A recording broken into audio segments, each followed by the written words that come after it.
Hey YouTube, it's the Morning Brew. How's everybody doing? Happy Tuesday.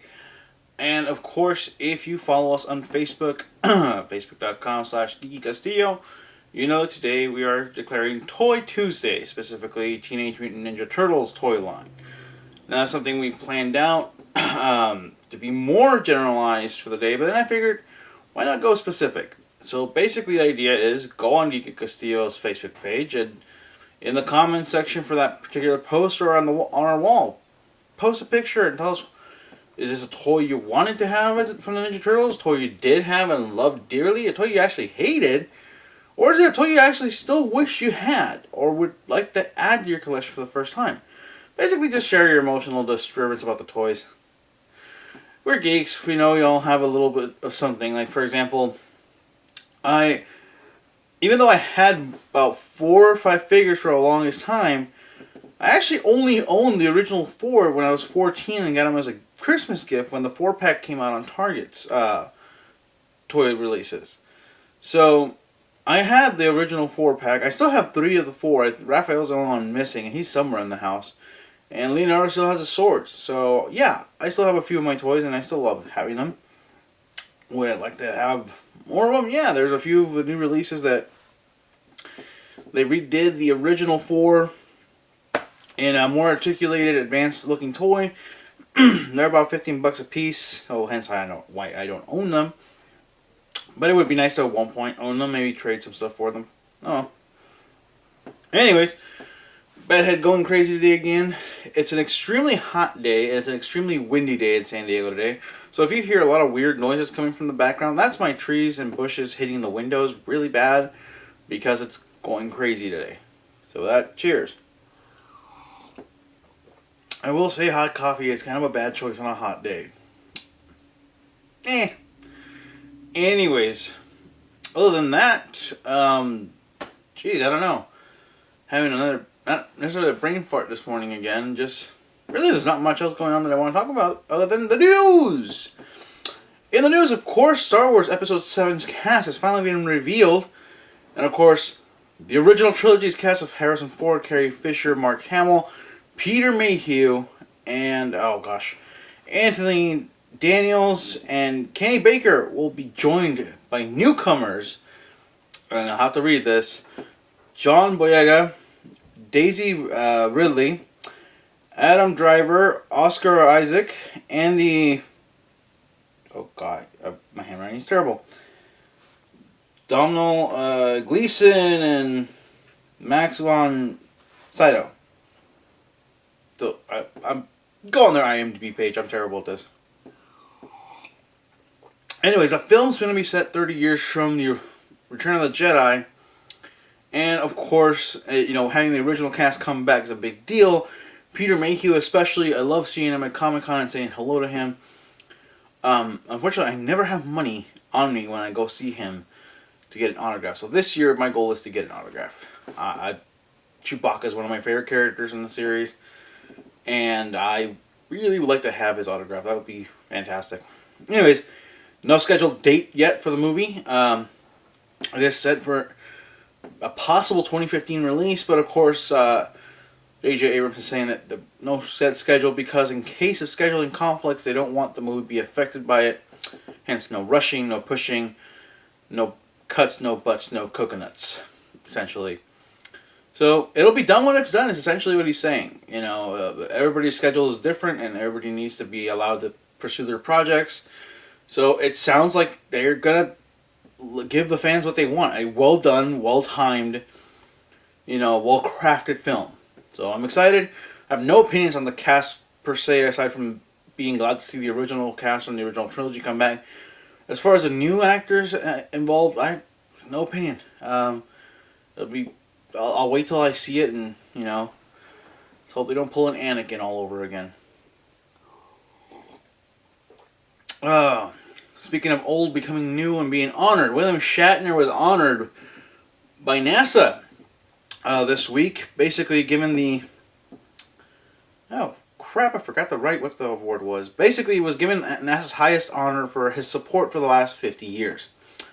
Obviously, Shatner's best known for his role as Captain James Tiberius Kirk in the original Star Trek series that ran in the 60s. Now, granted, a lot of people, he, especially himself, are aware it's, what Star Trek really was in the beginning, and it's fine. To me, it's one of the best shows in the world. I love it. I love William Shatner himself. I'm glad he got this honor. He's been a great supporter of the space exploration programs and whatnot, lending his voice to videos and whatnot for NASA. And of course, being a huge inspiration to scientists and astronauts alike for many, many years now. So congratulations to Mr. Shatner. There's really not much else you can say other than it's fantastic to see great actors and great entertainers being recognized by sources outside of the entertainment industry as well-deserved and well-earned. Cheers, my friend. In other news, and this is going to be a short episode for some reason. In other news, Fox will be airing a live version of Grease next year because nobody ever asked for it. Of course, it's going to be in response to NBC's The Sound of Music Live, which I don't remember hearing very good reviews of. But apparently Grease will be getting a live adaptation. Now, if you're not familiar with Grease, which I don't know who the hell isn't or hasn't seen it at least once, a couple of the songs in the movie aren't actually in the musical itself. They're basically created as extras and original content for the movie. Now, ever since the original film released, the original play has been redone a few times. It's been adapted to the film. It's been adapted to add some of the music. So, not sure what Fox will be doing with that. No one knows who the cast even is yet. And so, with no cast, no musical score set up, there is absolutely nothing more I can say to it other than it's coming next year. For some reason, I still say who the hell asked for it. But I'm sure somebody out there asked for it, and obviously it's happening for a reason. So, yay Fox. Boy, it's a slow news day. Anyways, on to the last story of the day, and the best news I can talk about. Marvel's Netflix movie deal, or miniseries deal, has finally confirmed through Kevin Smith's podcast Fat Man on Batman, through Joe Quesada, that the series that they will air will be in fact in the Marvel Universe movieverse, aka the Shield Agents of Shield, and the movies that have come out so far. So, essentially the story goes that this... Ignore that. I saw that coming and I'm pissed. Anyways, the story goes that after the attack on New York, heroes hit the streets. Heroes like Daredevil, Iron Fist, Luke Cage, and Jessica Jones, which I can honestly say I am not familiar with. I'm familiar with Luke Cage and Iron Fist and Daredevil, but of course, Jessica, I'm not even going to claim to know who she is. I honestly just don't know. But they're basically calling it street-level heroes. Essentially what Spider-Man really is. I mean, as much as Spider-Man gets big movie credit, Spider-Man really is one of the street-level heroes. He's not a world-traveling or a galaxy-crossing hero. He's a New York-based hero through and through. Heroes like the Avengers and the Fantastic Four, the X-Men, Guardians of the Galaxy, so on and so on. Those guys are, world-traveling, universe-crossing, time-traversing heroes. Guys like Spider-Man, Daredevil, Luke Cage, Iron Fist, trying to think of other ones that aren't Avengers, essentially. Even though all four of those guys are Avengers in the comics, they still don't really leave New York for... Hell's Kitchen, essentially, is where Daredevil's based out of. Now, what does this mean for the Marvel Universe? Well, it means essentially this will be Netflix and Marvel's way of introducing new characters without having to do full-featured films or trying to adapt them into the Agents of S.H.I.E.L.D. world and kind of making that a whole cluster F about S.H.I.E.L.D. Heroes like Daredevil essentially function in the in the cover of darkness, much like a ninja, and for a while wasn't even known to actually be an actual hero and thought to be a myth. Heroes like Luke Cage and Iron Fist, on the other hand, or also who are also known as heroes for hire in some of the Marvel's timelines and alternate realities, essentially promote the fact that they'll be heroes for hire. Like I said, if you're hearing all that, that's the wind, and I'm really sorry. Can't do anything about it. What does that really mean? Is that means that by not adapting them to the Shield timeline slash air times, we're not trying to shove these guys in. We're not trying to make it a one episode shot of like, oh, that's how we introduced Daredevil, and that's how we introduced Iron Fist. It's like, no, they'll have their miniseries, which will then lead up to the Defenders miniseries. So all four characters eventually will join up and create their own team of the Defenders, which will be a miniseries. So starting next year, they'll begin with Daredevil, and so on, and they will basically have their run and eventually meet up. This is great news for all of us Marvel fans. Hey, pure coincidence. Because essentially we're getting what we've always wanted. We've always wanted to see these characters finally meet face to face. Not just in an animated series, but in actual live action stuff. So, I'm not sure if the series will be live action for one. Obviously, I've seen artwork, but that could be anything. I mean, it'd be nice if this was live action, because Ben Affleck, he wasn't a terrible Daredevil. It was just a terrible script. Because they essentially took Daredevil, a hero that has such a rich history and background and so many enemies, and they basically put him up against a Kingpin and did what took him 15, 20 years in a matter of a week or two in, the movie's timeline.